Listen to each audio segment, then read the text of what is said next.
Welcome back in. We've got some new data on Hurricane Milton. It is still a major hurricane, but it has weakened ever so slightly down to Category 3 status with sustained winds of 125. And there are still indications that gusts may be approaching 175 miles an hour. Landfall likely to occur late this evening or early tonight. Here is the latest radar loop, the eye of the storm, now a little over 100 miles to the southwest of Tampa, with those outer bands of thunderstorms starting to impact Florida. Here's the eye of the storm that is now 108 miles to the southwest of Tampa there. And the eye of the storm is where there is calm conditions, and it's the periphery of the eye that brings the strongest winds and the heavy rain. So some of those bright orange colors that are approaching the western coast of Florida, that is where some of the strongest winds will be contained. A reminder that our chief meteorologist Chris Vickers is at the inland safe location away from the storm surge, assisting our sister station in Tampa, and is providing updates on social media and also streaming around the clock.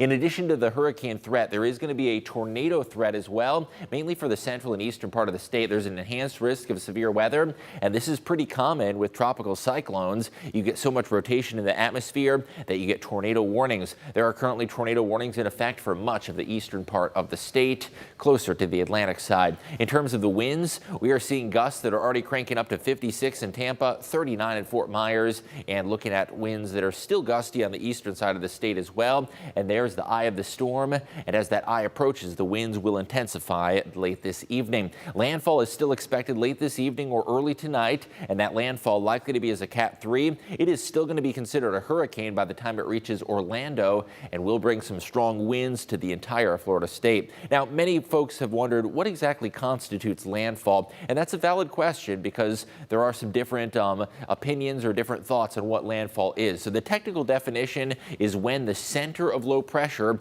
or the center of the eye intersects with the coast. So not just the edge of the eye, but the middle part of low pressure. And what's interesting is landfall does not always coincide with where the strongest winds can occur. The strongest winds could be before or after that landfall. So when is landfall going to happen? Some model data does show late this evening some of those strong winds on the periphery of the eye of the storm occurring, and it's still going to be a hurricane by the time it heads towards Daytona Beach and Orlando.